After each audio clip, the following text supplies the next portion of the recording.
It is my pleasure to address you today. I would like to start by acknowledging the tireless effort of the Executive Governor of Adamawa State in driving development and progress across our great state. Today we gather to showcase the projects undertaken by our governor, and I am proud to highlight some of the key achievements. Our governor has invested heavily in road construction, building bridges and flyover projects, transforming the landscape of Adamawa State to a big city where many states are clamoring to become. Our governor is erecting modern, befitting markets, world-standard stadium, connecting our rural areas with electricity and more access roads. Significant strides have been made in improving access to quality education and healthcare services with the establishment of model schools, new mega technical schools, and hospitals in the state. Initiatives such as the Governor's Empowerment Program have provided opportunities for entrepreneurs and small business owners to thrive.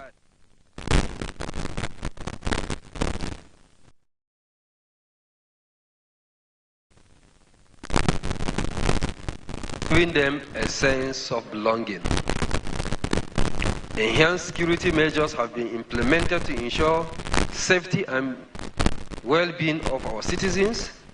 Today, we can sleep with our eyes closed without fear in Adamawa State. 70 minimum wage have been successfully implemented. Our governor is settling pension and gratuity arrears, and a lot of re-engineering in terms of government policies and programs have been fully crafted to ensure no one is left behind and nothing is left untouched.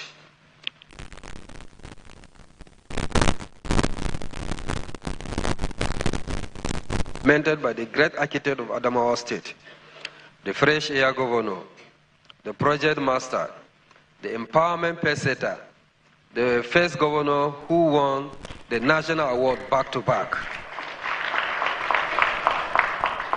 I urge all honorable commissioners to continue working tirelessly to support our governor's vision.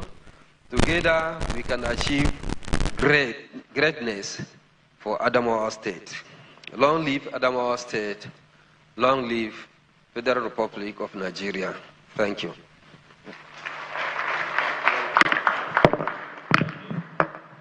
Let's keep the applause coming as I now invite the Honorable Commissioner for Justice, Barrister Ejingi, to take on the podium for his presentation for the Minister of Justice. You're welcome, Honorable Commissioner.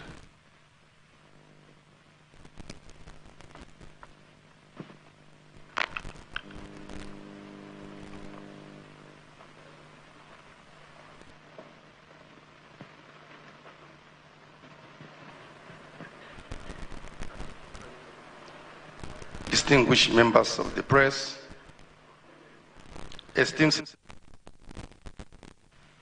and viewers across the nation, good morning.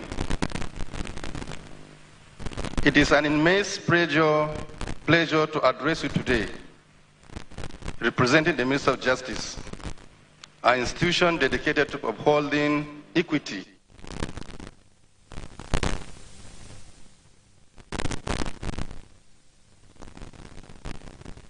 His Excellency, Governor Adamawa Fintri, we have laid the foundation for a transformative justice system, one that prioritizes inclusivity, efficiency, and innovation. Today's press briefing is a moment to celebrate the profound strides we have made in the judiciary and to highlight how these reforms are interwoven with the broader developmental agenda of our great state, the mission of the ministry. The mission of the ministry is to build a just, proportionate, and accessible justice system that is consistent with the ideals of democracy and the rule of law. The vision. The vision of the ministry is to position the ministry at the center of government activity by developing core competence in the areas of prosecution, civil litigation, constitutionality, human rights protection, mediation, legal aid, legislative drafting, and other emerging fields, thereby making justice accessible to all. Handling of cases, civil cases. The ministry has, within the period under review, handled for the state 81 cases to their logical conclusions. About 141 civil cases are still pending in various courts. Criminal cases. The ministry has, within the period under review, successfully prosecuted 68 cases in both the trial and appellate courts, and about 207 criminal cases are pending in various courts. Judicial infrastructure and modernization. In pursuit of excellence, the Adamawa state government has prioritized modernization of judicial infrastructure, renovation and upgrading efforts at High Court complexes A and B are near completion. These edifices were constructed and put into use in the early 1980s without any upliftment.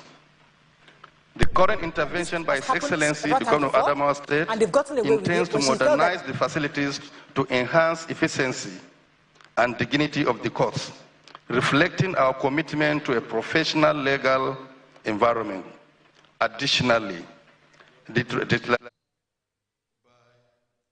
by awarding a contract for a construction of 4 hostel blocks and also improving the water supply in the campus. Legislative milestone, safeguarding rights and justice.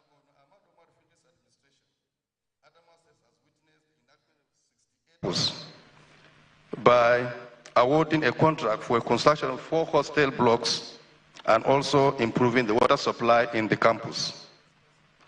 Legislative milestone, safeguarding rights and justice. Under Governor Adamawa's administration, Adamawa State has witnessed the enactment of 68 laws, and each addressing vital societal needs, not a groundbreaking framework that safeguards children from abuse, exploitation, and neglect, ensuring their holistic development. These legislative advancements unwavering commitment.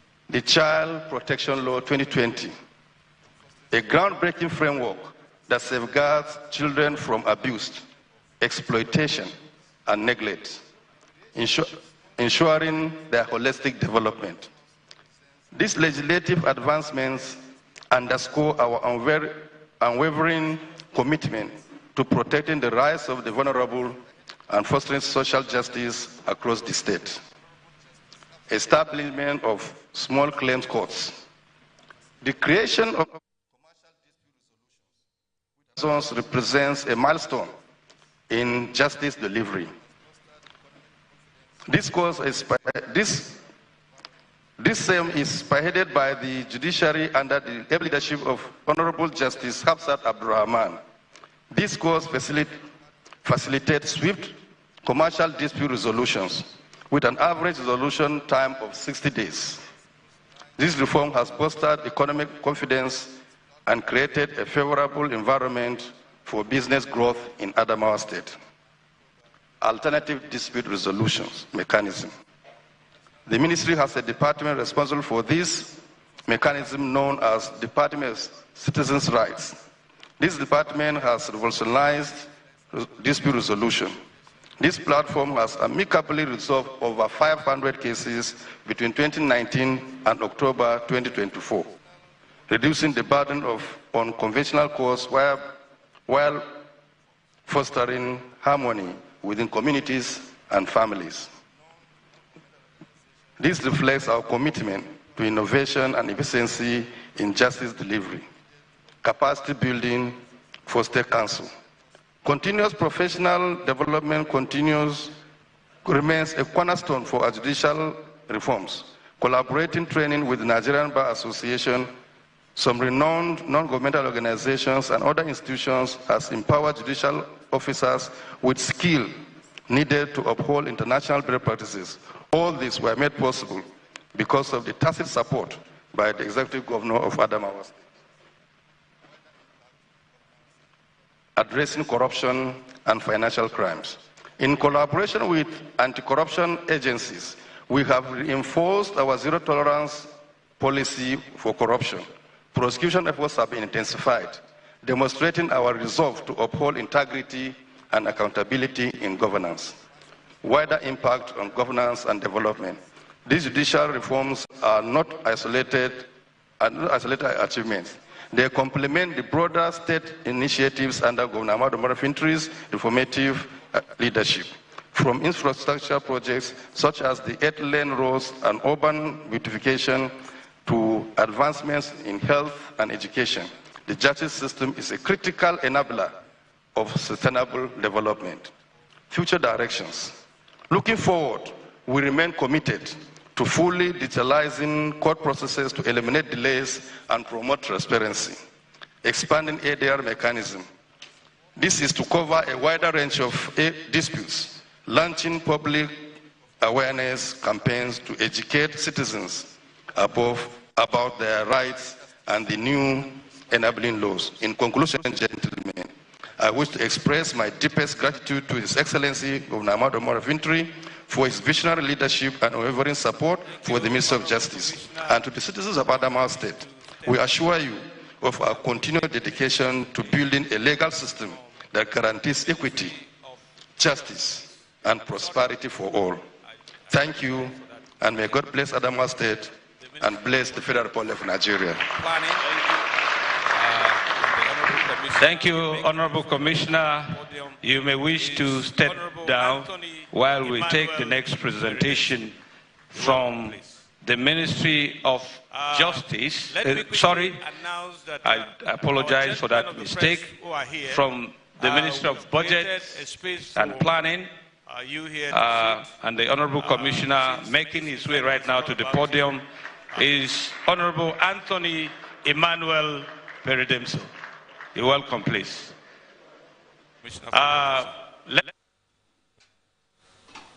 Distinguished members of the press, our esteemed listeners in Adamawa State and the nation at large, I welcome you to the quarterly ministerial briefing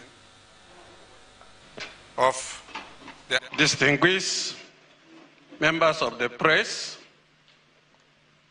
our esteemed listeners in Adamawa State and the nation at large, I welcome you to the quarterly ministerial briefing of the activities of our ministries. From the Ministerial of Budget and Economic Planning, I will start with the ministerial mandate given to us. The Ministry of Budget and Economic Planning, we have the mandate of managing foreign and internal economic, technical aid and assistance in the state. We also have the mandate of formulating and preparing long-term, medium-term, and short-term developmental plans for the state and local government councils and coordinate such plans in implementation at the state and local government levels.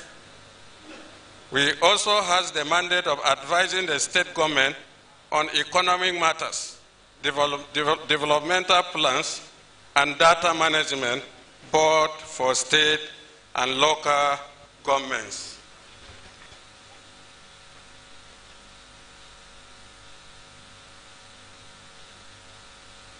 Now, with this mandate, the vision of Adamawa State from 2019 to 2014 to 2024 has produced not less than 6 budgets. These are captioned according to the vision of His Excellency, Right Honorable Amadou Umaru Fintiri. In 2019, we have the budget of next level. Although we inherited that one from the previous administration, but half year it was implemented by His Excellency, Right Honorable Amadou Umaru Fintiri. That year we have the budget of 125,307,449,213 Naira 51 kobo, with actuals of 244,729,047,175 Naira, amounting to a budget performance of 51.20%. In 2020, we have the budget of rebate with a budget line of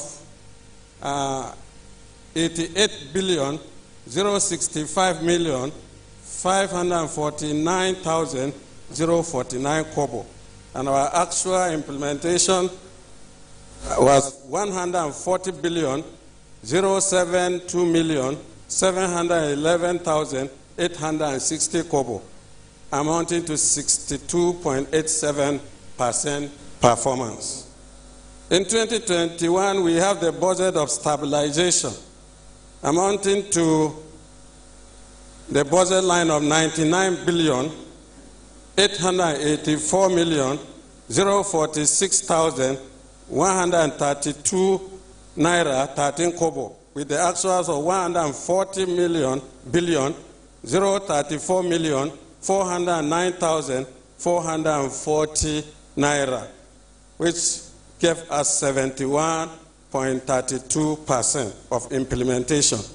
In 2022, we have the budget of sustainable hope, with a budget line of 108,373,257,500 Naira 29 kobo, with actuals of 163,630,160,040 kobo, amounting to 66.23% implementation.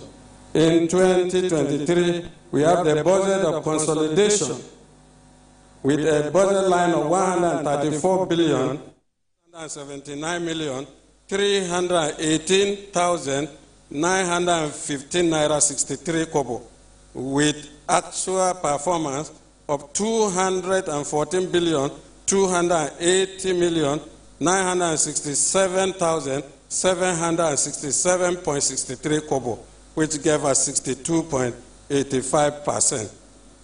In 2024, the current year, we have the budget of re-engineering with a budget line of 154,867,434,612.78 kobo, with actual to date of 281,150,285,906 Naira, which has earned us 55.08% half-year implementation.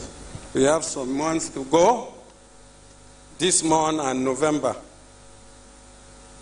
Now, some of the achievements the ministry recorded are as follows. The Adamawa state government came the third position nationwide and first position in the Northeast in the 2023 budget performance. This analysis was conducted by the State Physical Transparency League table. The analysis is displayed here for you to see. Another achievement recorded in the ministry within the second quarter of 2024 is that Adamawa State government came third in 2024 second quarter budget performance. We have not reached the final month, but we have recorded second position, third position right now. It is displayed here for us to see. Now, in the first quarter of 2024, these are the achievements we have recorded. We have 2024 citizen. We have the publication of 2024 approved budget online. You know, everything we do, we publish it online for the whole world to see. There is nothing to hide about Adamawa State. That is talking about transparency and accountability. In 2024, citizen budget was prepared and published online via budgetoffice.ad.gov.nz. We revised the 2023 budget and publication of SEM online too. We also have the economic and fiscal update, fiscal strategy paper, budget policy statement prepared and published online in the second quarter of 2024. In the second quarter also, we prepared a supplementary budget for Adamawa State. And the same supplementary budget is published online. We also made the submission of 2025 MTF draft to ESCO. ESCO also approved it accordingly. The same 2024 MTF was also submitted to the Adamawa State House of Assembly, and it has been approved already.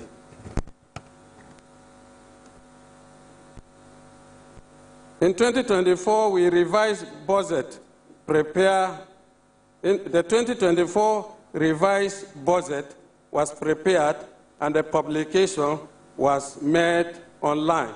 There was need for us to revise the 2024 budget owing to the fact that we have the new minimum wage to implement. So we have to look within the same budget and mop out idle funds in order to meet up with the responsibility of His Excellency to pay the new minimum wage. And so far, he is the first governor that implemented the new minimum wage. We also publicated the MTF of the 2025 budget preparation online in the third quarter. We conducted 2025 public budget consultation with citizens, and the report was posted via budgetoffice.art.gov.nz. The need to do so is to make sure that the citizens of Adamawa State make an input in the budget.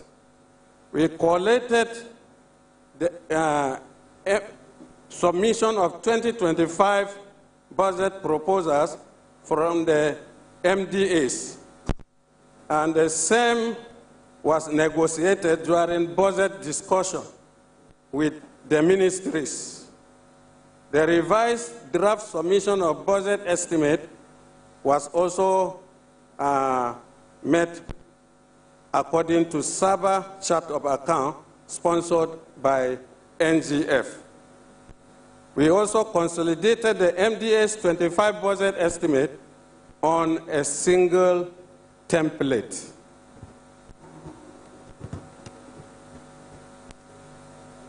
Projection into the next quarter. as we prepare for the 2025 budget, we are targeting to take first position at the national level, not to talk of the... Since we are third position in the second quarter of analysis, we are trying to beat Ekiti and Delta State in this year's projection. We are projecting to move into full e-budgeting implementation in the next quarter. For the information of all MDAs and our listeners, Adamawa State is moving away from analog budgeting into e-budgeting, where everything will be done through e-technology. The ministry is also projecting sound capacity building for all staff to face the new reforms. In conclusion, it is worth saying that all the achievements recorded in the budget preparation / implementation couldn't have manifested without the vision and dreams of His Excellency, Right Honorable Ahmadu Umaru Fintiri, for a well-developed, better, and peaceful Adamawa State. It is now a national and international discussion that Adamawa State have been transformed into a commercial nerve center due to His Excellency's hard desire to ensure budget transparency and accountability, which is translated into the landmark achievement into the state. I assure you, we will do it, we will do it, we will do it again and again and again. Please put your hands together for him. Honorable Commissioner, you've done well. You may have to also look back and clarify your presentation about the actuals and those inflows that we've gotten. I think there has been some juxtaposition during the presentation. That said, we will not begrudge you another round of applause. Please put your hands together for him. May I quickly go on now to invite the Honorable Commissioner for Education and Human Capital Development, Honorable Umar Garbapela. You're welcome, sir.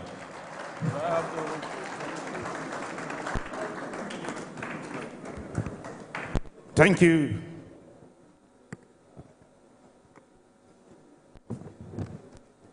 Distinguished guests, gentlemen and ladies of the press, the Adamawa State community, both at home and in the diaspora, I welcome you this morning to a press briefing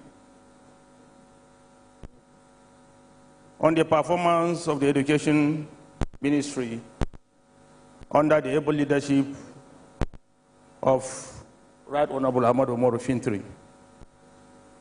The People's Government of Right Honorable Ahmadu Umaru Fintiri was elected in 2019. It came in and made education a central priority in its 11-point agenda, which was later christened as the 8-point agenda. It introduced the free education policy, which is hinged on about 7 strands. The first strand of the education policy is providing equitable education access. As we are all aware, access is a fundamental requirement in education dynamics. We are confronted with situations where people sometimes are not in school not because they don't want to be in school, but they are not in school because they don't have the schools. So access is very important. and we have tried to ensure that this is provided. We have also provided conducive learning environment and steady provision of relevant school supplies. We have reviewed and harmonized education policy, where at the moment you can have a one-stop shop as far as policy is concerned in terms of education. This has been able to domesticate all the national policies that are related to the sector. We are also paying the national examination fees, WAEC, NECO, and NAPTEP. We are also leveraging on partnership for productivity and results.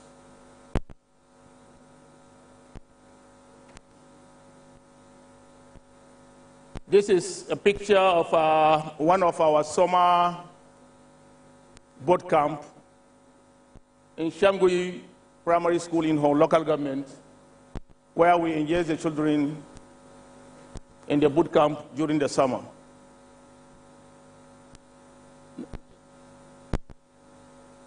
Now to the initial first strands that I have run through. Under equitable provision of equitable educational access, we have free education for all children in public schools. Every child in Adamawa State have access to free and compulsory education in our basic public school. Therefore, no one has a reason to be out of school. We have also improved the school feeding across all the boarding schools. This is also derived from the fact that we have realized the gap between nutrition and good feeding and learning. We have therefore decided to ensure that there is feeding in the boarding schools so that our children can eat and learn. Annual conduct of pragmatic inclusive school enrollment drive campaigns across the state. And we have also reintroduced scholarship payment since 2019. Since 2019, the Adamawa State students in tertiary institutions are entitled to annual bursaries. This has been consistent, and our students are happy with it in all the universities and tertiary institutions.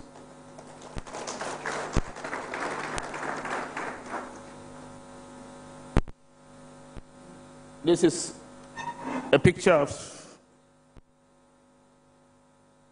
Now, under the provision of learning environment and spaces, conducive learning environment and spaces, we have constructed 21 new model schools, or we are constructing 21 new model schools across the state. These model schools are supposed to serve as centers of excellence for our students. We are also constructing 449 blocks of 3 classrooms across basic education schools. We are drilling motorized boreholes in 56 schools to ensure that our WASH policy is sustained. We have supplied 85,340 sets of 2-seater desks across schools. If you move around most of our schools nowadays, there are people, our children hardly sit without desks. And this we shall continue to do until all our schools are fully furnished.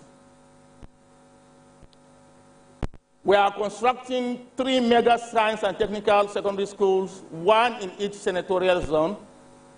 That is, the one in the northern zone is in Gulag, the one in central zone is in Hong, the one in southern zone is in Lamurde. The most important part of this is the fact that we have also dedicated one of the schools to the girls. So, and that is the school in Hong. It's specifically dedicated to the girls. It's a girls' secondary school.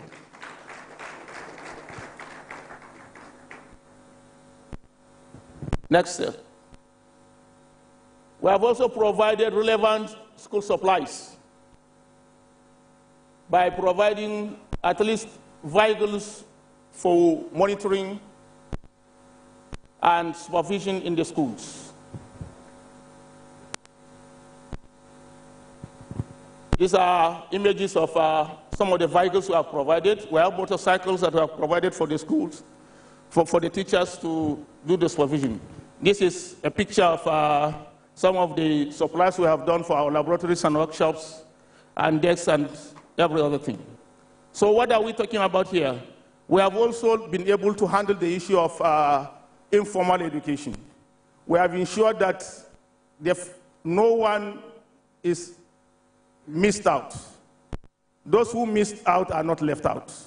And that is the essence of always reaching out to those who could not go to formal school so that we can bring them back. We have worked on all our Sangaya system, the Almajiri system who have refused to come to the conventional school. We have decided to take the school to them in the Sangayas.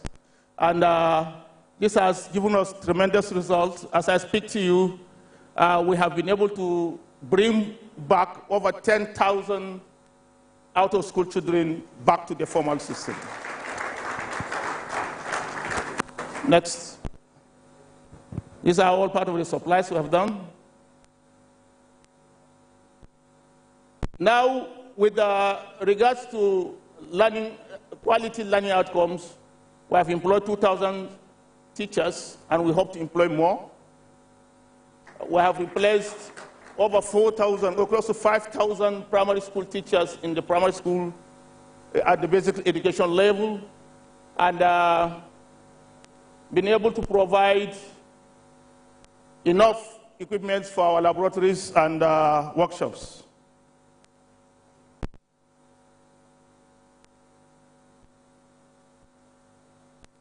Now, I mentioned earlier about our effort at payment of WAEC and NECO. I want to give you a little story. I met a woman who told me that if there's anything this government has done for her, is the fact that she had 3 children who she couldn't have been able to pay their school, their WAEC and NECO fees. But due to the magnanimity of this government, it has been paid for, and her children are now all in school. So we have expended this much in the education, in payment of WAEC and NECO.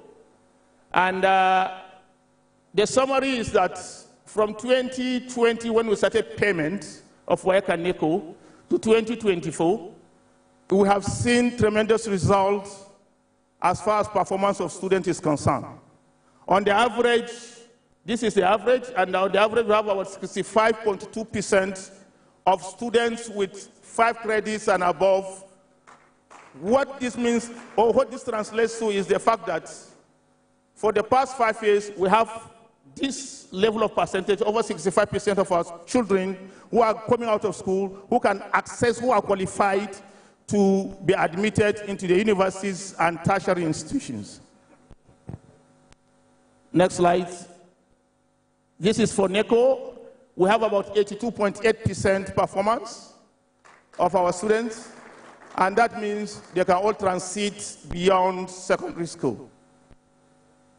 Next. This is our expenditure for payment of WAEC and NECO and other examinations.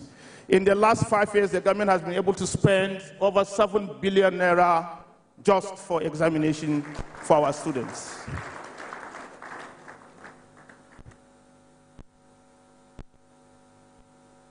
Having been able to do that, we have been able to also harmonize our policies, like I said earlier, and today we have domesticated, especially the national policy on gender in education for Adamawa State. So there is no Adamawa State girl that should be out of school or should be denied the right to be in school for any reason.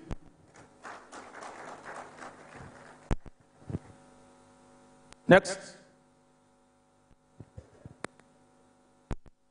We have done a lot of education system strengthening, which has to do with fixing the infrastructural gap in our schools, and ensuring that the environment is conducive for both teachers and learners. Next slide. Next slide. Next. Working into the future. Now, what do we intend to do next? We have achieved this much, and the target is to sustain the policy of free education in the state by improving on the gains. We are also leveraging on existing partnerships and building new ones to develop the education sector. So this is, again, an opportunity to talk to the partners who are playing a role in this space to help us to continue to support Adamawa State in ensuring that every child is in school and there is no hand without the ability to write or read, and no eyes without the ability to read. We are going to optimally maximize the opportunities that are made available with some of our projects, like the GPE Global Partnership for Education and Agile. The good news here is that we are targeting to build 64 schools next year through the Agile project, and renovating all secondary schools in Adamawa State. We are going to deploy technology in our school management system and ensure that there is smart learning in the schools.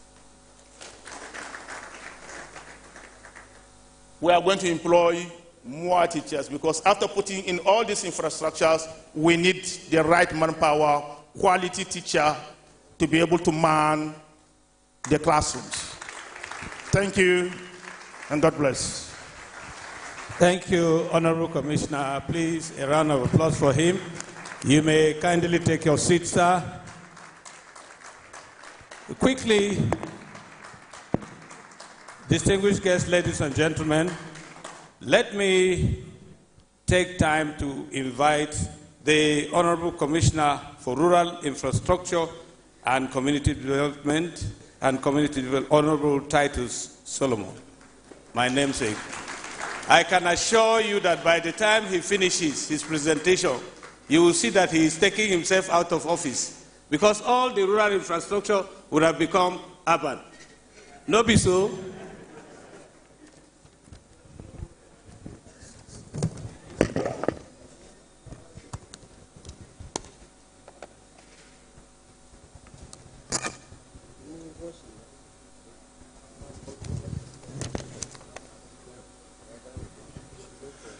Gentlemen of the press, let me welcome you all to this press briefing on the achievements of Governor Ahmadu Umaru Fintiri in the Ministry of Rural Infrastructure and Community Development, which cut across rural electrification and rural roads.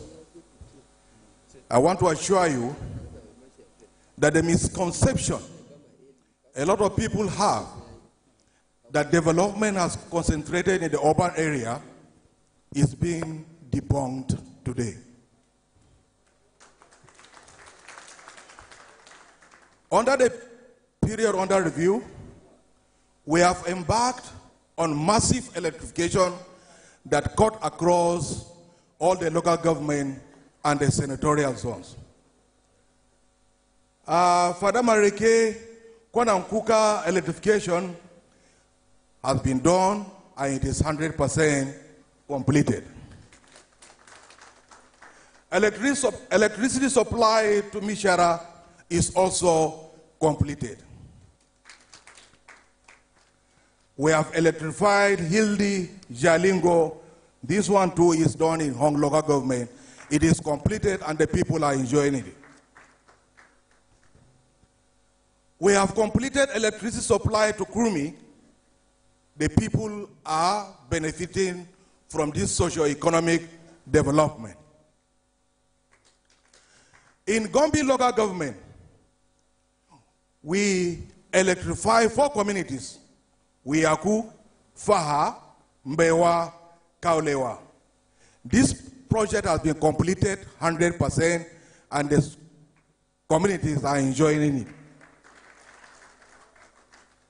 We have equally completed electricity supply to Cottage Hospital in Gire local government for the benefit of the people in Gire. Another electricity project we did is the supply to Margi IDP camp in Gire local government. This work has been completed and the people have benefited from it.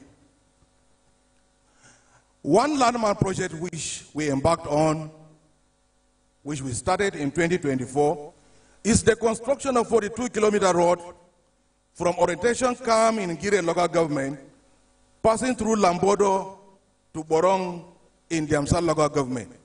The project is still ongoing, and I'm sure by the time it is completed, people from that area will benefit from the gesture of the French Air Governor. We have supplied electricity to Malabu and Farang in Fofore local government. This work has since been completed and the people are benefiting. Ladies and gentlemen, electricity supply to Wuro Jabe in Yola South local government is equally completed. The ministry equally undertook electrification of Rugange community. This is also completed. Another intervention of the ministry was the supply and installation of 500 kVA transformer with all its accessories at Kofare B. We do intervention where there is fault or where there is damage in transformer. We come in through the benevolence of His Excellency. We supply transformers and energize those communities for their benefit. You are all aware, ladies and gentlemen, that His Excellency constructed 1,000 housing units which were soon to be occupied.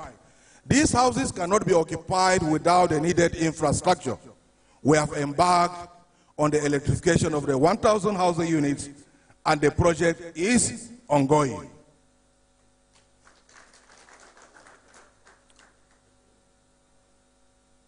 We are on a project of 24-kilometer roads that cut across Mararaba, Humbo, Dumne, in Song local government. Very soon, this project also will be completed. Another landmark project is the electrification of Ile, Pacham, and Dong communities in Diamsal local government. This project is 100% completed and will soon be linked to the national grid.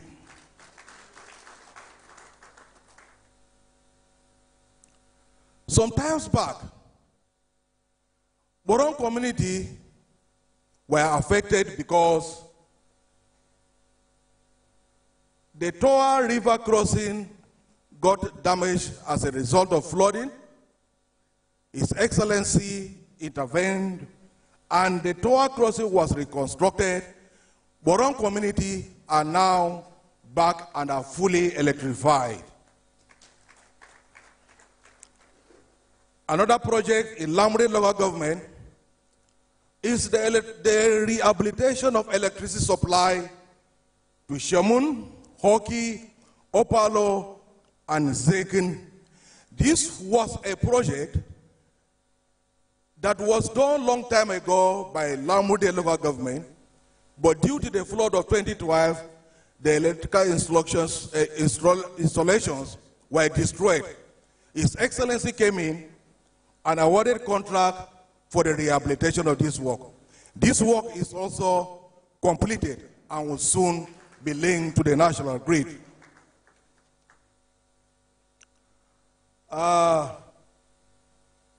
Wuro, Liman, and Yombo rural electrification in Mayabalo also is completed. The people are benefited.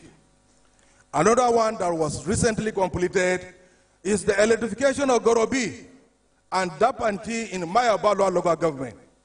This one too is completed and linked to the national grid.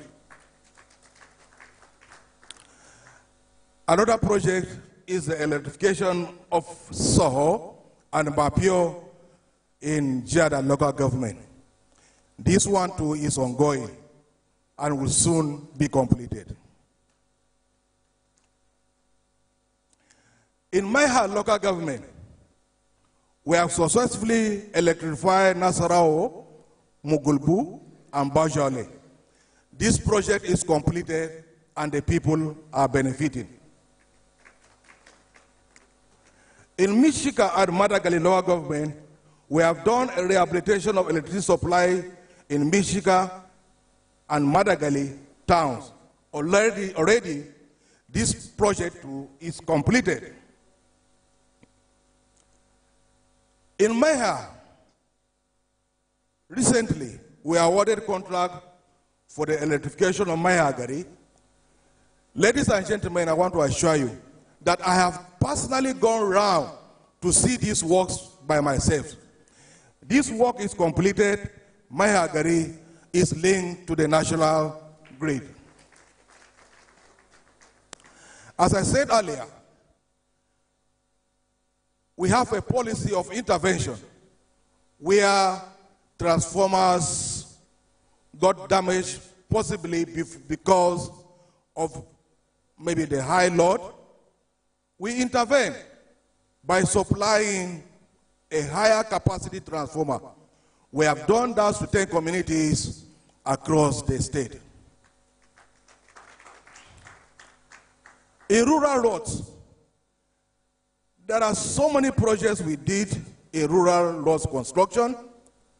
In Shelen, there is a road, Shelen-Bakta, which is 12.1 kilometers, completed. In Guyuk, we have Kola Junction to Buchikiri, 14 kilometers is also completed. In Numan, we have Numan/Biu Road to Bari, 5.5 kilometers, completed. In Mayobelwa, we have a road, rural road there, Daba Mayobelwa, 20.6 kilometers, equally completed. Another one in Mayabalwa is Boleo Warren Ndikon. It's a project of 13.5 kilometers. In Jada, we have Longa Ewa Wuro Abo to Wuro Yombe, 16.9 kilometers, equally completed.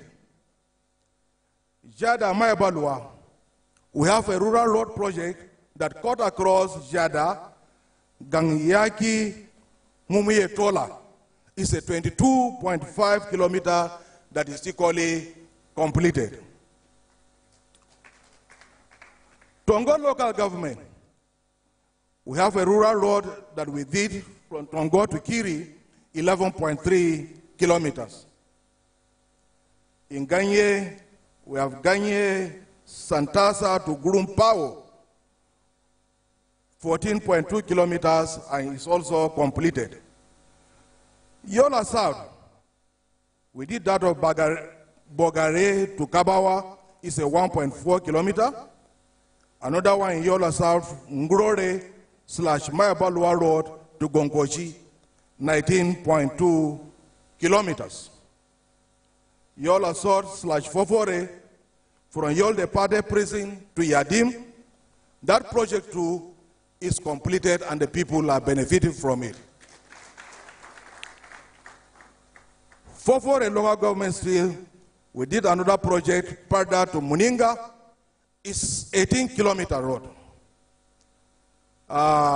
In Gombe, another rural road is Kwana Yaji, Miji Wana Gilambara Amdu. It's a 15.1 kilometer road. In Hong to Mijili to Kuvagaya, it's a 25.8 kilometer road. In Hong, we did Uroboki to Udingpela, it's a 9-kilometer road.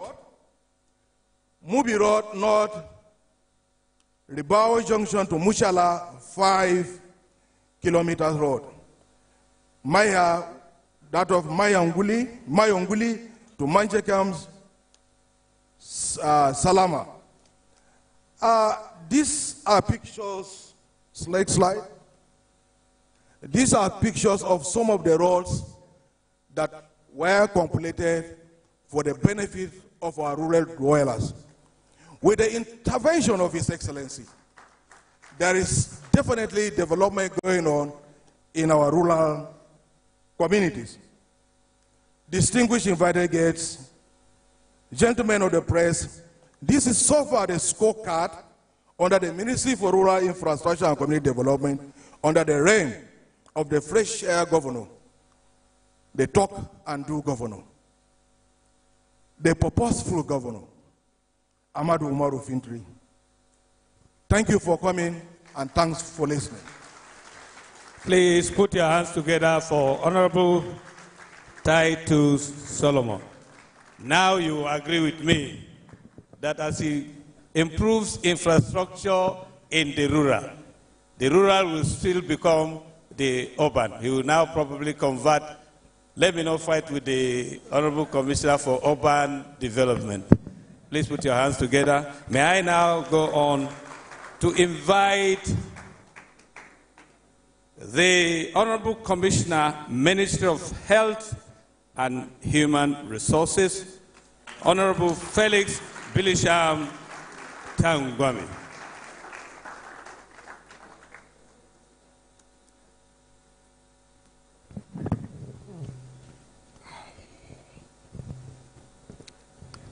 Ladies and gentlemen of the press, distinguished and invited guests, I am indeed honored to share with you today the remarkable progress made in the health sector under the leadership of His Excellency Right Honorable Amadou Umaru Fintri since he assumed office as the Governor of Adamawa State in accordance with our vision and mission statement.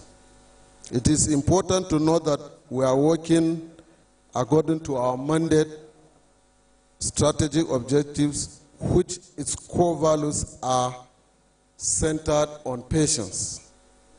In the health sector, the functional unit is the patient. Anything we do is targeted at the sick person. Distinguished guests, gentlemen and ladies of the press, permit me to present in summary some major or key achievements we recorded in the health sector during the period under review. Construction of World Health Organization standard 60-bed capacity cottage hospitals. The government was able to construct and equip standard 60-bed capacity hospitals in Sheleng, Demsa, Gire, Gombe, and all were commissioned. They are functioning. Lamude is completed and is also awaiting commissioning, which will take place very soon, within the year, while Fufore was totally overhauled and upgraded, also awaiting commissioning. In all these cottage hospitals, staff quarters were also constructed and furnished for the comfort of the workers. Upgrade and expansion. Upgrade and expansion was also carried out in the following hospitals. Numan General Hospital, we have a female surgical ward, pediatric ward, theater complex, laboratory complex, and mortuary. Mubi General Hospital, a new laboratory complex was built, outpatient department and maternity complex were also constructed, and the theater was overhauled and it was equipped and put to use. There was also a construction of a trauma center through the collaboration of the state and the federal government carried out by Multisectoral Crisis Recovery Project, known as MCRP, which was commissioned by His Excellency and handed over to Mubi General Hospital, is also being put to use. In Ganye General Hospital, construction and expansion of outpatient department, administrative block, laboratory complex, amenity ward, and laundry was done in Song and Dumne cottage hospitals. There were construction of laboratory complex 2, maternity complex, male and female surgical wards, staff quarters, and offices. In Mayabalwa Cottage Hospital, the present hospital that they are using was renovated and equipped, while a new hospital is under construction, which will be completed in the next 3 months to be able to accommodate the population that are coming to seek for medical attention. And it has reached a considerable stage. Mayabalwa newly constructed cottage hospital is now at 60% completion, and it will be completed in the next 3 months. Renovations were also carried out in General Hospital Garkida, Cottage Hospital Dumne, General Hospital Ganye, that were damaged due to windstorm. In the State Medical Store and State Traditional Medicine Board offices were also renovated. These were places that if you were there before, you will pity them because of the poor condition of their offices. But if you go to the State Medical Store today and the Traditional Medical Board office, you will see what has been done. There has been a complete overhaul and turnaround, and the slides will be shown here for you to see. In the area of human resource development, a total number of 760 health workers were recruited by the Hospital Service Management Board, 30 medical doctors, 200 nurses and midwives, 20 medical laboratory scientists, 10 pharmacists, 500 other cadres, all this to help improve healthcare services to our teeming population. Also an approval for the consolidated medical salary structure and consolidated health salary structure was approved 100% and implemented, which stopped brain drain and attracted other health professionals to come to Adamawa State to seek employment in the health sector.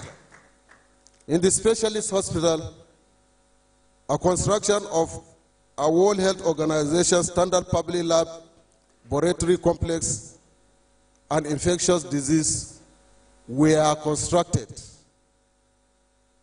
And now the public health laboratory is being equipped and it will soon be commissioned.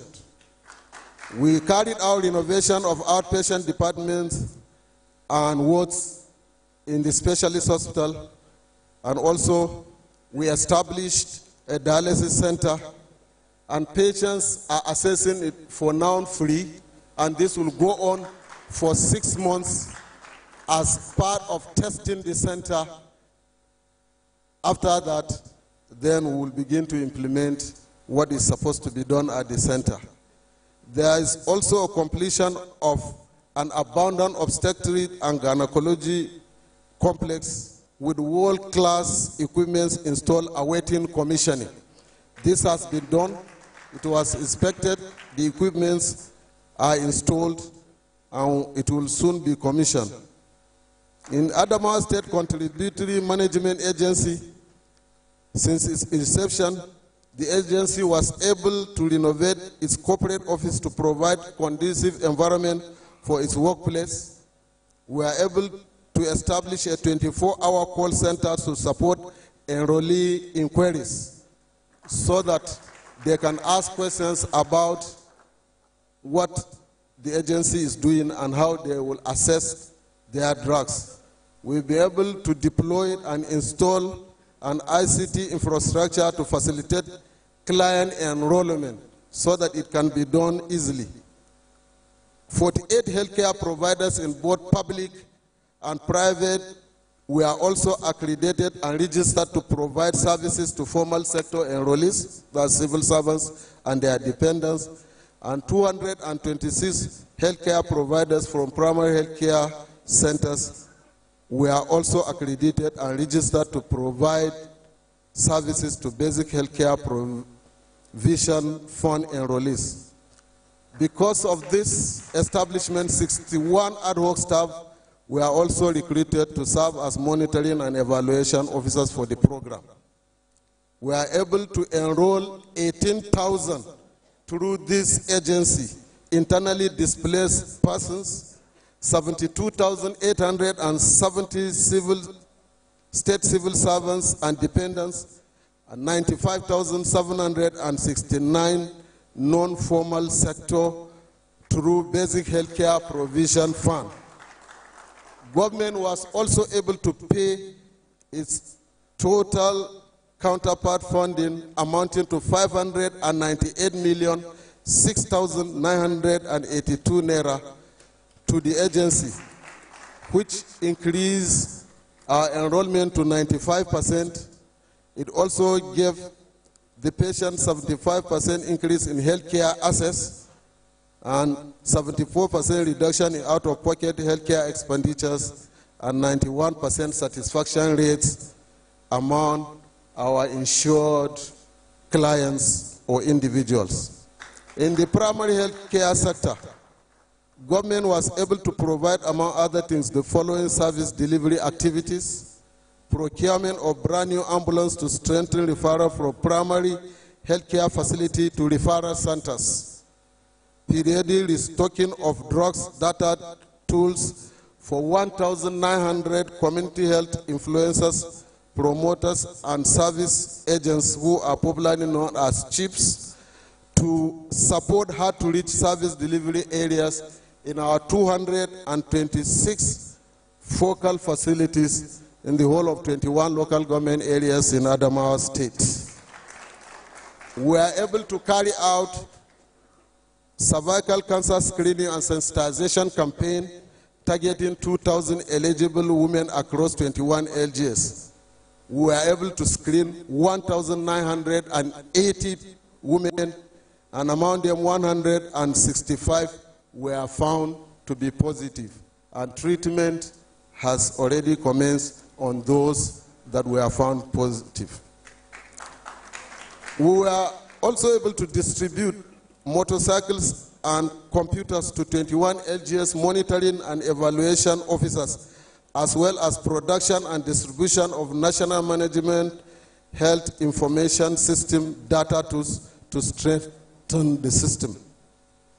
Government was also able to release all its counterpart contribution for all programs under the primary health care, that is Impact Project, Basic Health Care Provision Fund, Nutrition Intervention, Biannual Maternal, Newborn, and Child Health Weeks, all rounds National Immunization Plus Days, and outbreak responses. About 1,750 skilled health workers were employed to boost quality health care, and direct intervention and renovation of 42 primary health cares were carried out and completed in 16 local government areas across the state. We have 18 of such facilities renovated in Adamawa North, 16 in Adamawa South, and 16 in Adamawa Central, I beg your pardon, and 8 in Adamawa South.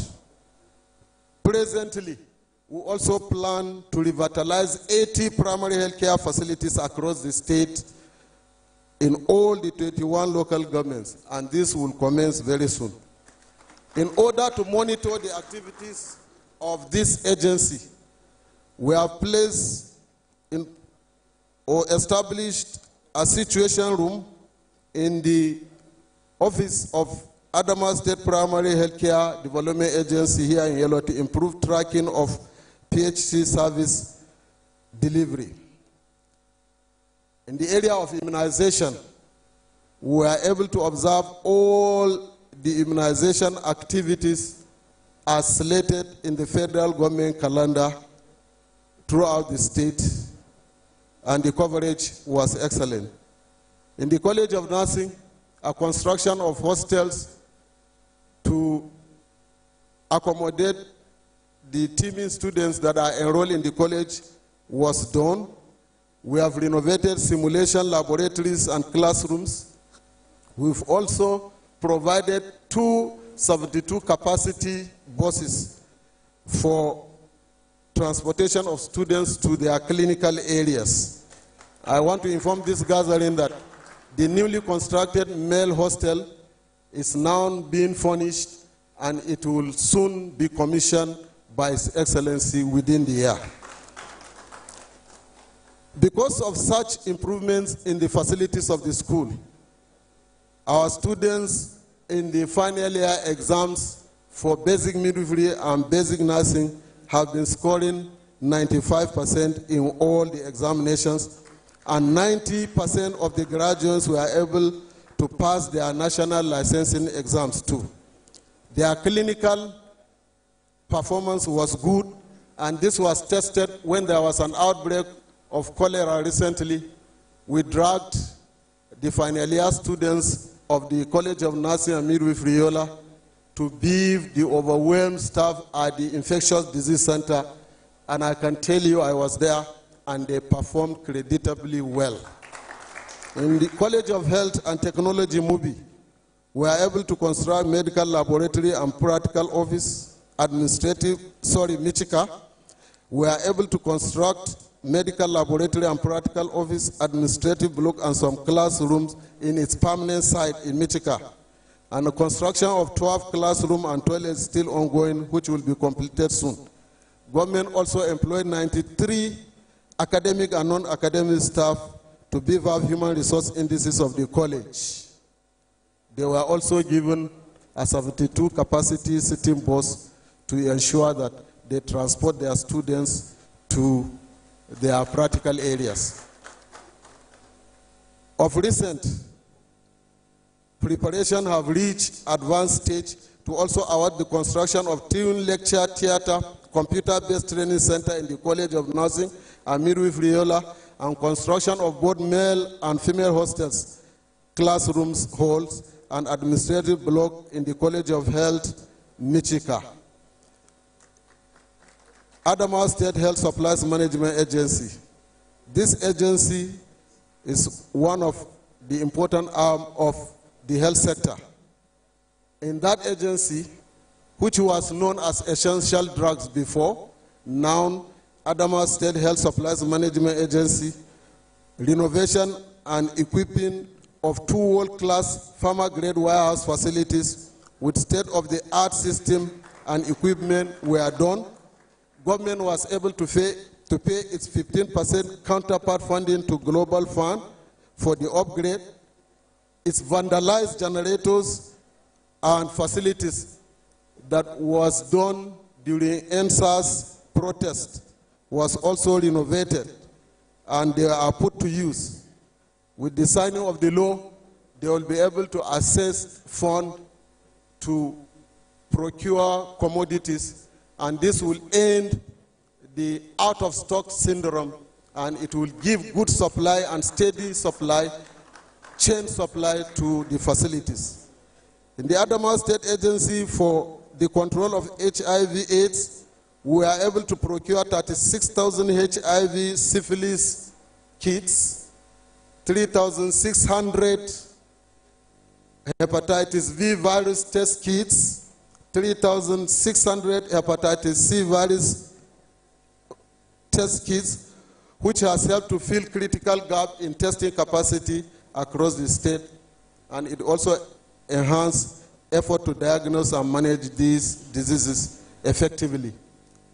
In the last 3 days, we were able to, in collaboration with Global Fund, provide 2 new Toyota Hilux vehicles for the state AIDS, SASCAP, and tuberculosis and leprosy control programs.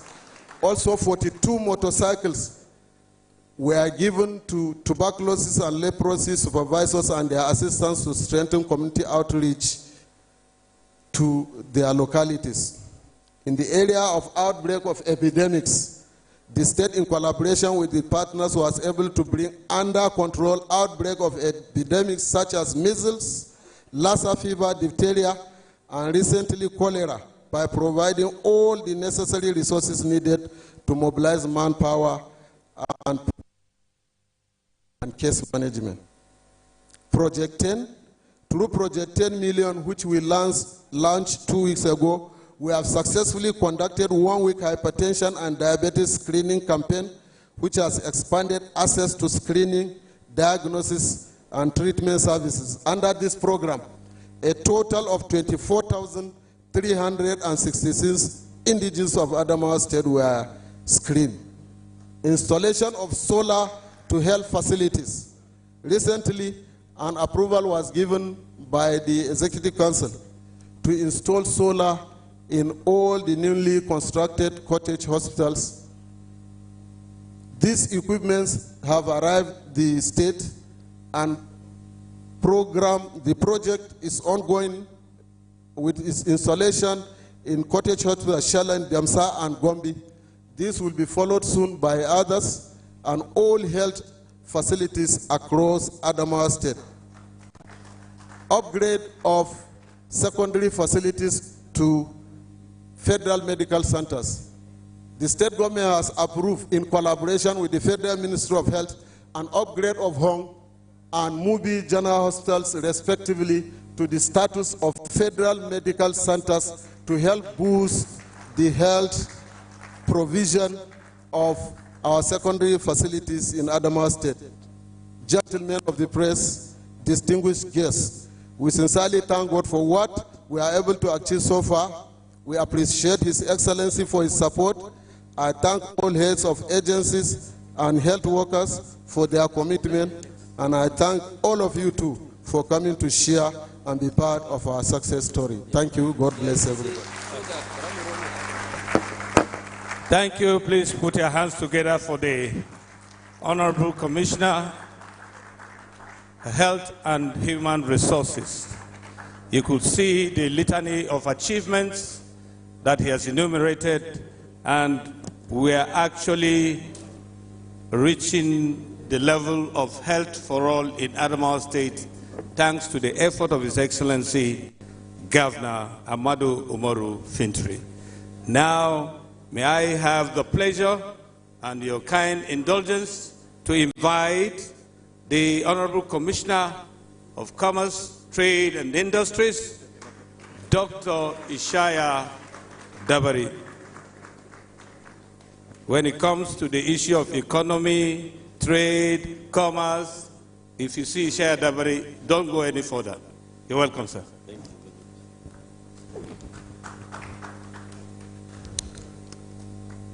Gentlemen of the press, distinguished citizens of Adamawa State, ladies and gentlemen, good morning.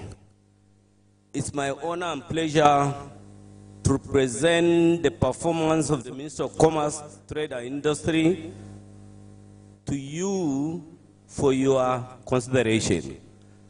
Indeed, the Minister of Commerce and Industry has the mandate to formulate and implement policies that boost commercial, trade and industrial activities in the state.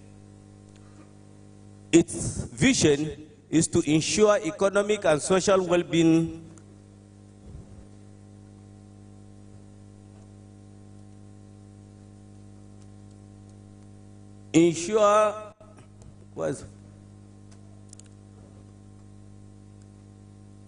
The vision is to ensure economic and social well-being of the people, to enable the state economy prosper and to attract investors to the state, to strengthen partnership with the private sector to enhance wealth creation and boost job opportunities, and also to create an enable environment for the sector to function efficiently and make it the major driver of the economy of the state. The mission is actually the promotion of the private sector investment in the manufacturing sector, which will be well achieved through the creation of enable operating environment that allows substantial improvement in efficiency and establish new industries. The core values are excellence, efficiency, and commitment. In line with the federal government policy and the Fintri Administrative 8-point agenda, the ministry strives to work consistently towards the promotion of trade and industrial subsector that encourages private sector investment in the state economy. Now, under the administration of Ahmadu Umaru Fintri since 2019, the ministry has recorded some modest achievements. Number one is the reconstruction of Jimeta shopping complex to bring it to world-class standard. Next slide.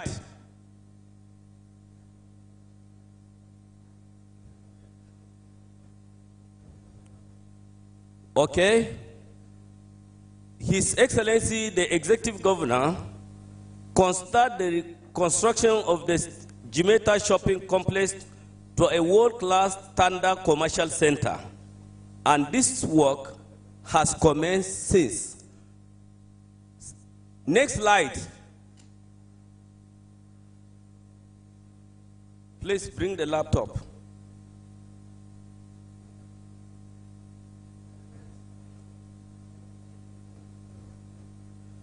You can see the picture showing, the slide showing the initial condition of the market. This was the present value before the new construction.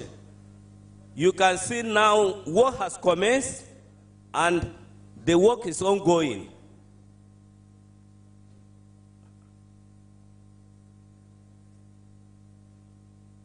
Please bring that laptop. So we handed over the site and there was site setting. That is, the contractors have started working, they have mobilized to site, and you can see the work going on right now. Now, we expect the kind of market that is a world-class standard, comparable to any standard mall in the world. Next slide, the next level. This is the construction currently going in, and this is the stage at which, when it is completed, it will now be looking like that market. Of course, these are the excavation work. This is the handing over. There's still excavation going on, and supervision. We go around to monitor the activity on the shop. And this is what the market will look like after completion. The market will host about 2,000 shops. It has banks, warehouses, a clinic, a police station, a mosque, a chapel, administrative block, and public conveniences. All these are included in the market. This is the prototype of the modern shopping complex. You all agree with me that you can hardly find such complex in Nigeria. This is really of international standard. Of course, the Yola main market was burned, and it has gone through so many changes. But in his kind gesture, His Excellency accepted to reconstruct the Yola market, which was burned. And right now, the war has commenced and is currently going on. Next slide. You can see the market when it was being demolished after it was burned. And the excavation work has commenced. This is Yola, the Yola chairman is handing over the site to us for commencement of the work. We can see we are going around to monitor the construction going on in the market.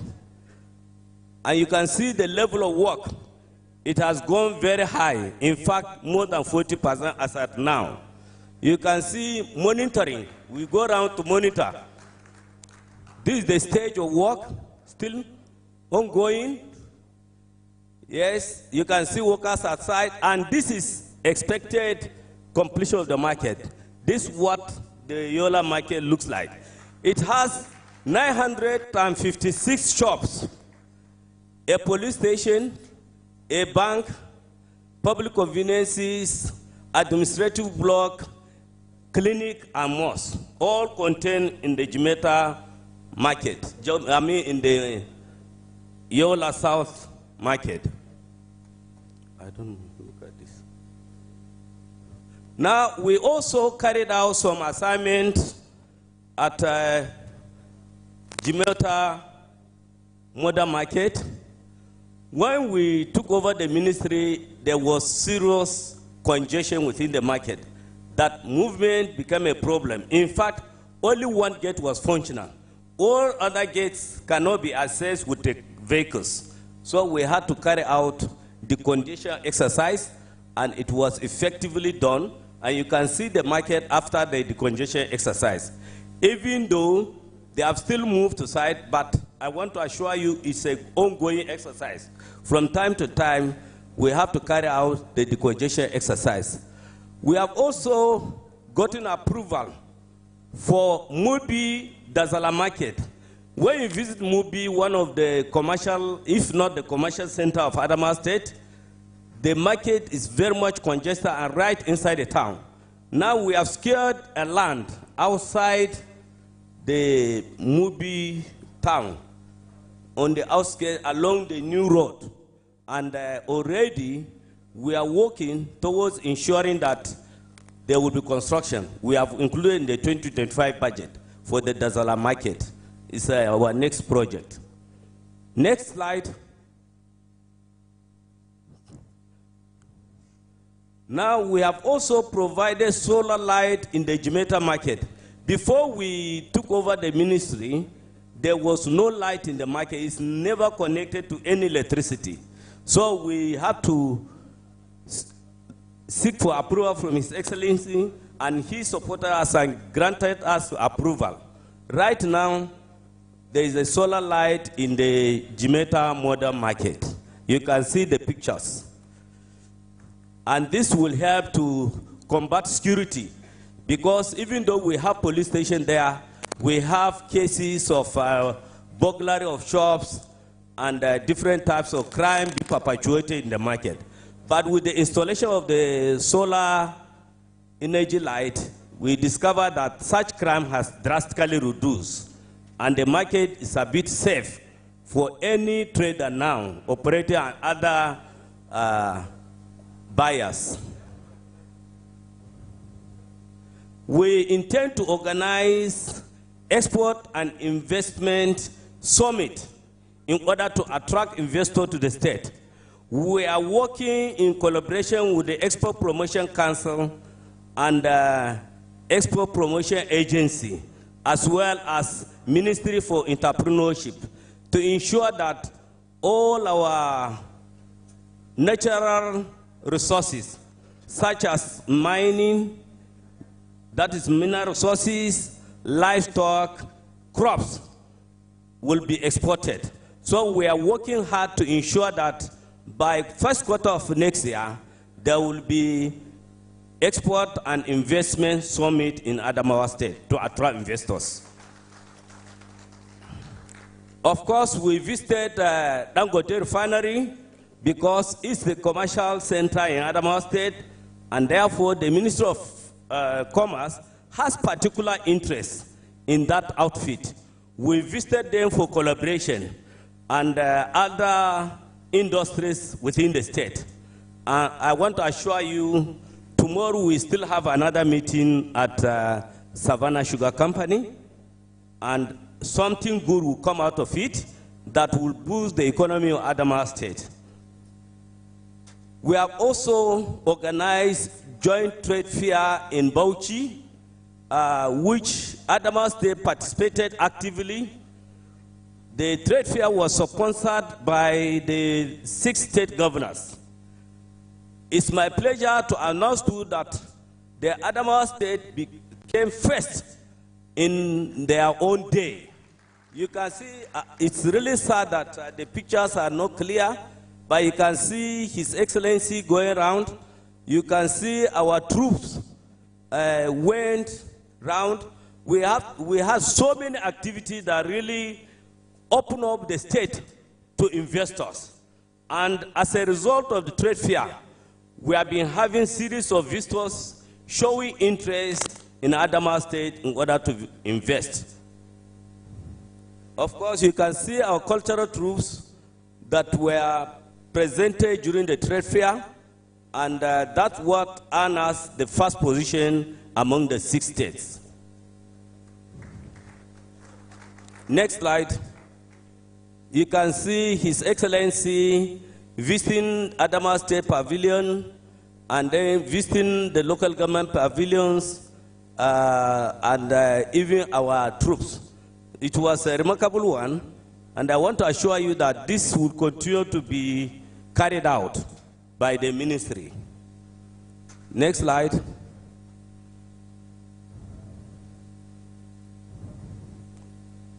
Of course, you can see some of the exhibitions during the trade fair, what we had to showcase from our state.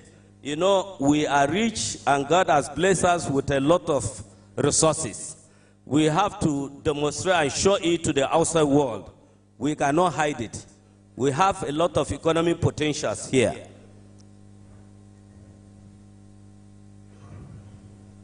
So really, right now we have some projects that we are projecting for the future. One is the movie bond brick industry that has been dormant for a long time. We are trying to convey the meeting of stakeholders to see the way forward to resuscitate the industry. We also have garment industry that we are planning. It has reached advanced stage. We have obtained approval that we are planning to establish to provide employment for our teeming youth. And we have intention to create industrial layout in the state. We also intend to organize even our domestic trade fair in the state, as well as the establishment of a trailer park in the state.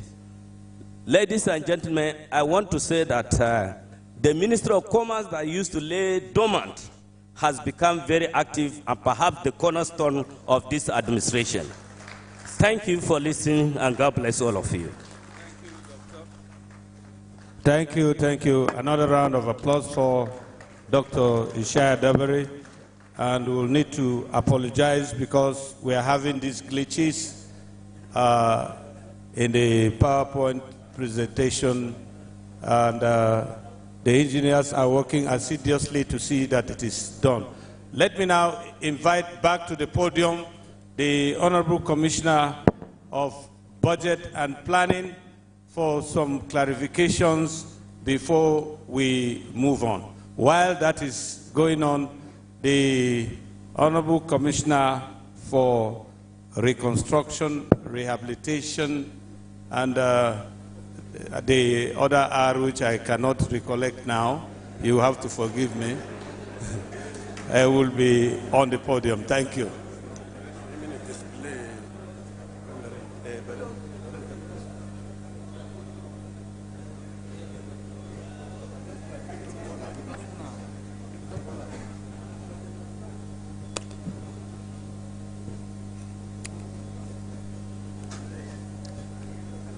I have to come back on stage again to clarify an issue on page 3 of my presentation. The performance percentage of the rundown of budget implementation from 2019 to 2024 is based on the full year actual. Actually, there is interchange of position of the full year actual and the final budget. The final budget is supposed to be on the second line, and the full year actual second to the last. So that is the only clarification. The percentage performance is based on the full year actual you see on this graph. Thank you, and God bless you.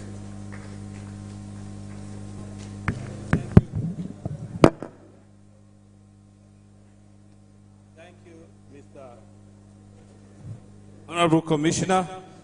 May I now invite, I've gotten the order R, the Honorable Commissioner for Reconstruction, Rehabilitation, and Reintegration, as well as Human Services, Honorable Aman Bello Diram.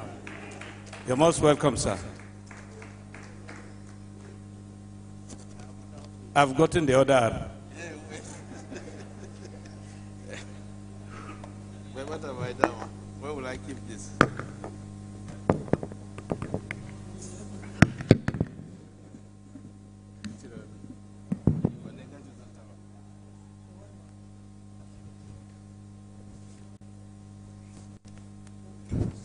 أعوذ بالله السميع العليم من الشيطان الرجيم بسم الله الرحمن الرحيم. Members of the press, the good citizens of Adamawa State, other guests, good morning. You are all welcome to the ministerial briefing of the Ministry for Reconstruction, Rehabilitation, Reintegration, and Humanitarian Services. This is a very young ministry created by His Excellency, the Executive Governor of Adamawa State, Right Honorable Amadou Umaru Fintri. Purposely, this ministry was created for the plights of the internally displaced persons who have been affected either by natural or human-influenced disasters. The ministry is responsible to settle the internal displaced persons as well as the communities affected, to give them permanent settlement in order to be self-reliant. As I mentioned earlier, the mandate of the ministry is to ensure that the internal displaced persons, that is affected persons and the affected communities, are given succor and they are settled permanently. And the ministry's mandate always aligns with the state and national goals of promoting peace, resilience, and prosperity for all citizens. It provides rapid response to emergencies through a contingency emergency response. I think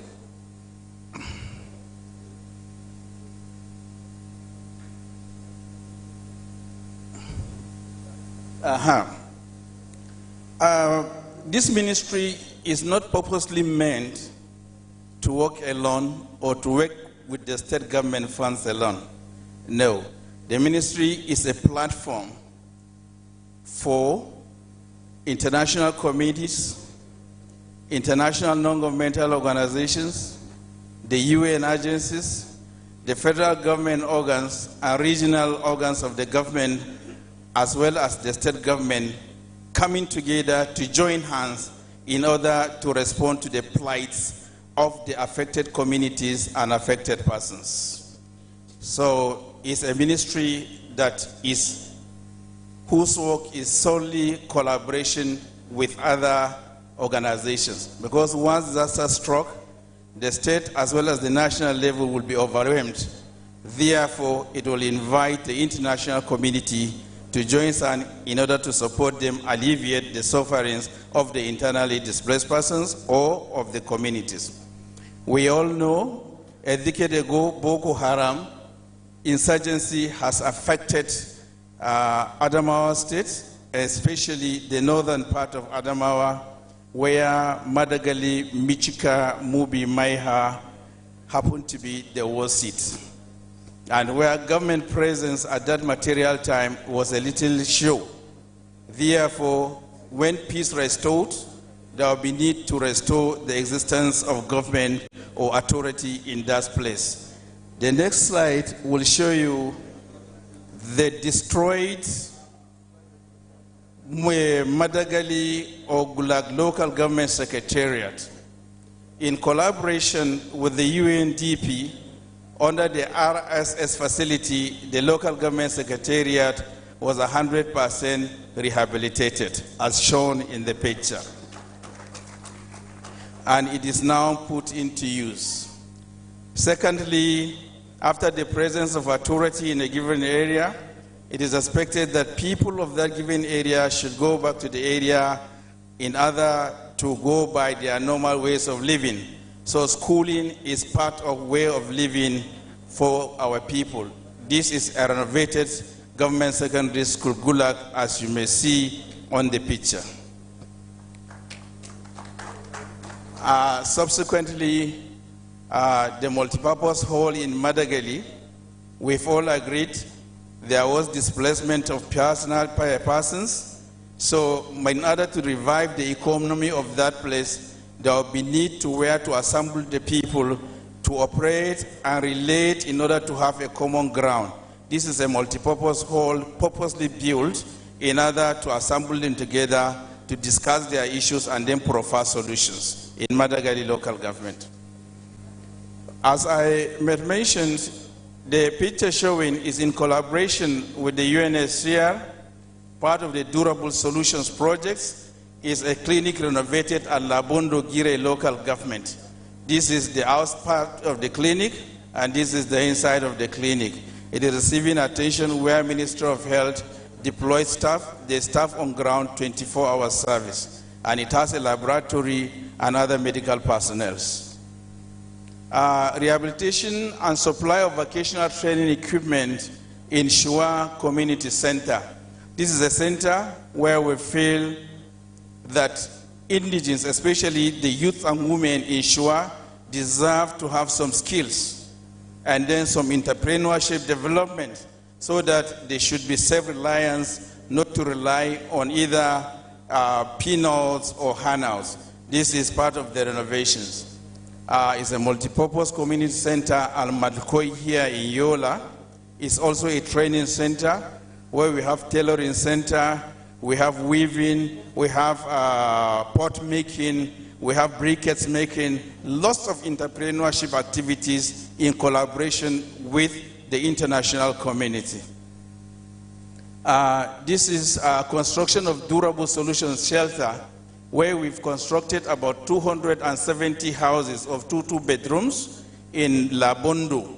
It is housing the internally displaced persons. The first two pictures at the right and the left is a market, which has about 3 blocks for the community. Our response is, once you respond to the internally displaced persons, the community equally needed to be responded to. So therefore, this is a marketplace for Labondo, and this is the central one is the housing as well as their wash facilities. Then we've already constructed another 250 units of IDP in Konanwea at Gombe local government. This one too has a very large market. The market, I think the days of the market is on Fridays. Anytime you are moving, you're going to Gombe, you will see, and that place is becoming a very big town now. Then constructed staff quarters in Michika Maternity in collaboration with the MCRP, that is Multi-Sectoral Response Program. We've constructed an equipped trauma center in Mubi North local government. This is Mubi local government. Subsequently, you can see His Excellency commissioning the newly constructed and equipped trauma center in Mubi. Installation of solar inverter because of the epileptic nature of our electricity now.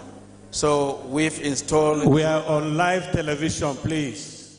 Less noise. Allow the presenter. Sorry for the interjection. Solar inverter system in the Michika maternity. Then construction and furnishing of our primary health care in Bupaza in Michika local government. We are ongoing now is the construction and fencing and furnishing of Muchala primary health care, all under the RSS fund. Then construction of solar-powered borehole in Ganye.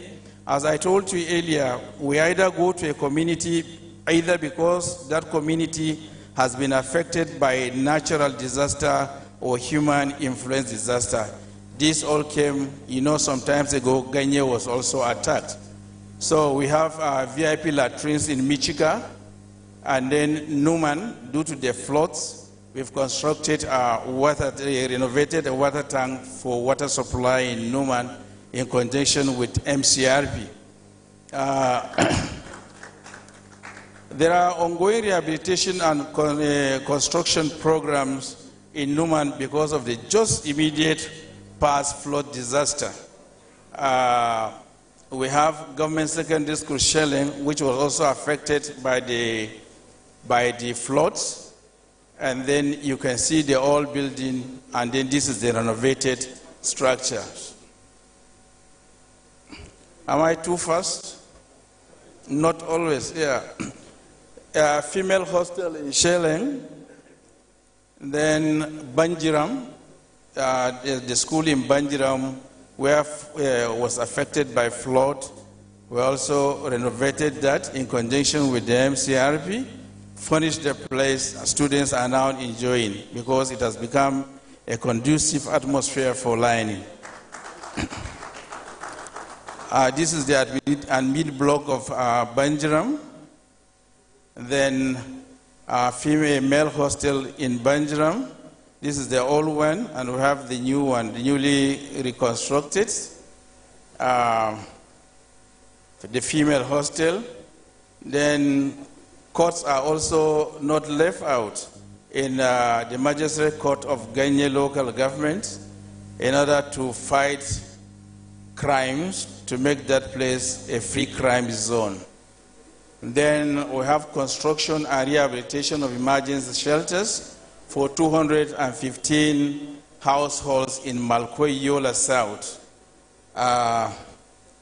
We have the construction of recreational center, which was accompanied by a motorized borehole, all in Malkwe for IDP camp.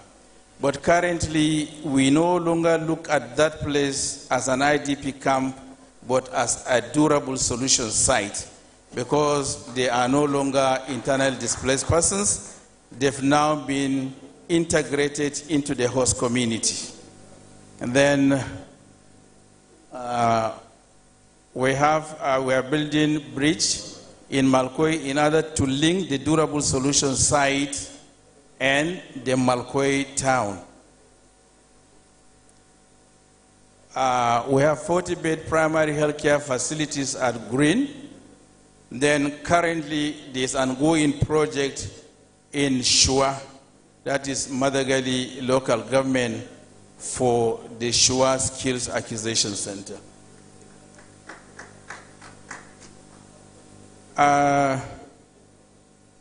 The state government, in conjunction with the partners, have equipped and empowered over 2,000 persons with various skills.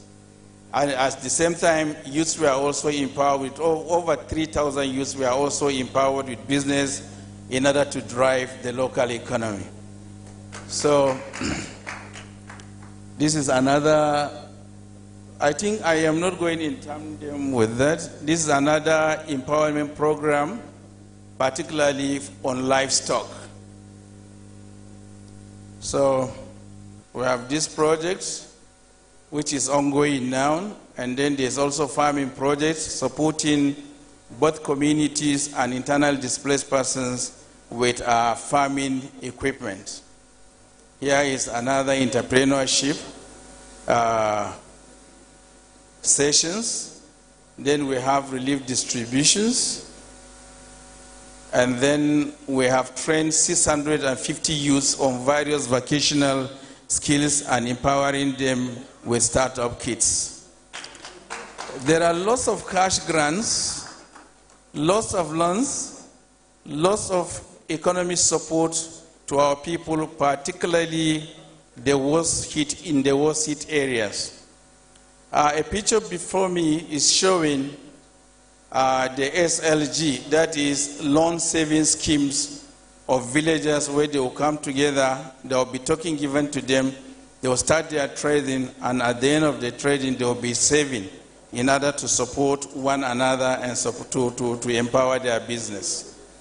Establishment of women VSL in Gulag, Then we have procurement of training equipment at Shua Skills Acquisition Center in Madagali, and then provision of briquettes. As we all know, there's a ban in cutting firewood and burning firewood, so we have briquette machines that has been distributed to various locations, and many have been trained in how to produce and sell briquettes for our people. We have solar supported supply to the Madagali. You will see the example of collaboration in one angle. No, in the other slide you will see we also attended to those that are less privileged. You will see a case of collaboration. In the other part is the British European Union, the Nigerian government, which is Adamawa State, and then the UNDP supporting the less privileged.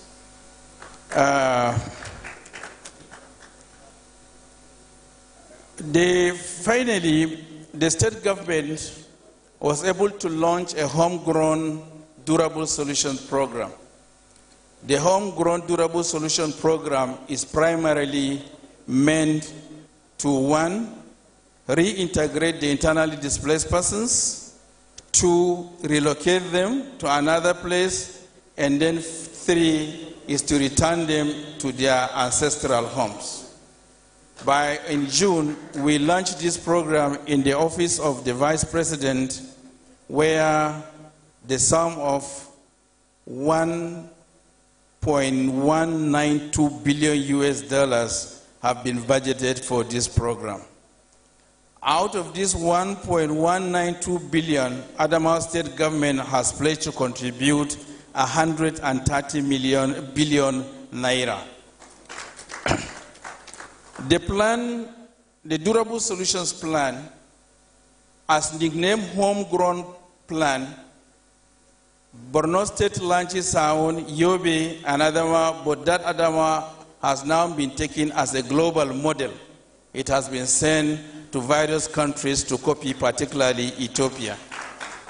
So this all happened under the good leadership of Governor Ahmadu Umar Fintiri. He has created the enabling environment and then the platform to welcome international communities, international organizations, UN organizations to come and support the good people of Adamawa State in order to alleviate the sufferings of our affected communities and affected persons.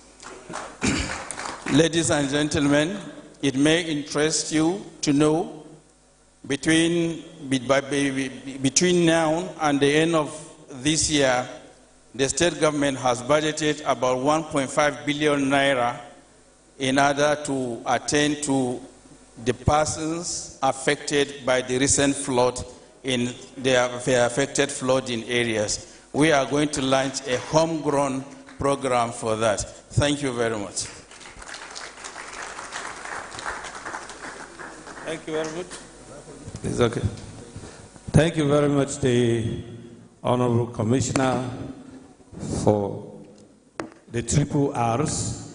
May I now quickly invite the Honorable Commissioner of Women Affairs and Social Development, Honorable Neido G. Kofulto, to come and continue with the presentation. You're welcome.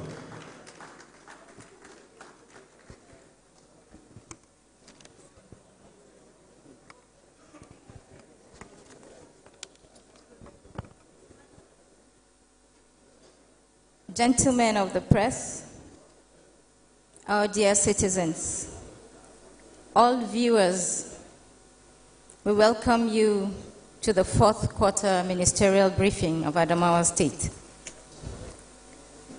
From the Ministry of Women Affairs,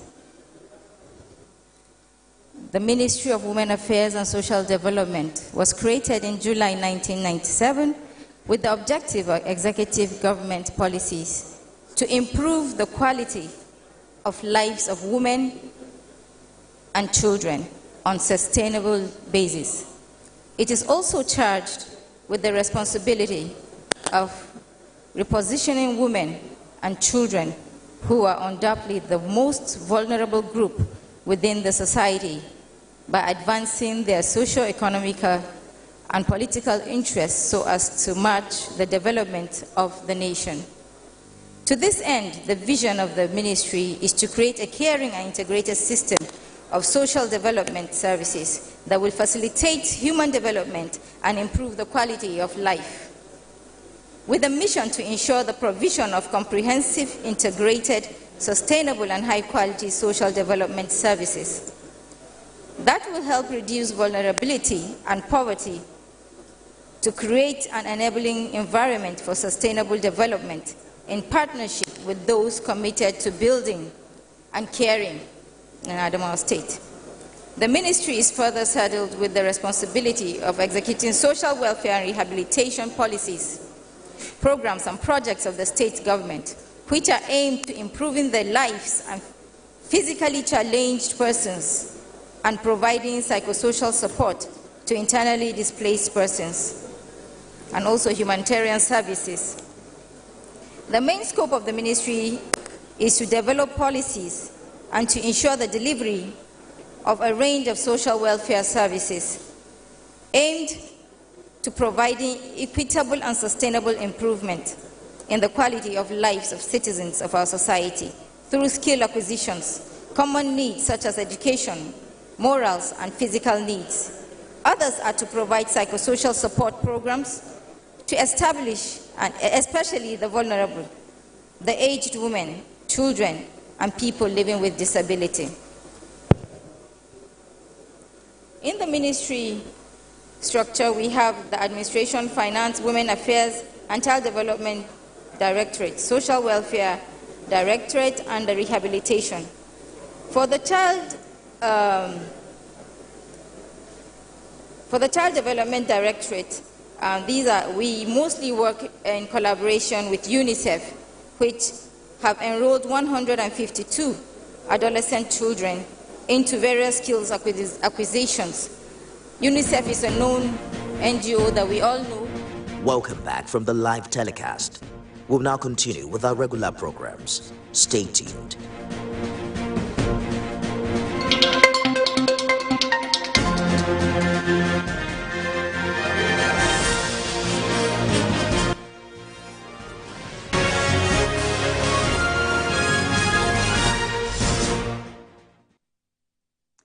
Hello and welcome to TVC Media News. We begin in Brazil, where President Bola Tinubu has joined other world leaders at Rio de Janeiro to attend the 19th Heads of State and Government Summit of the Group of 20.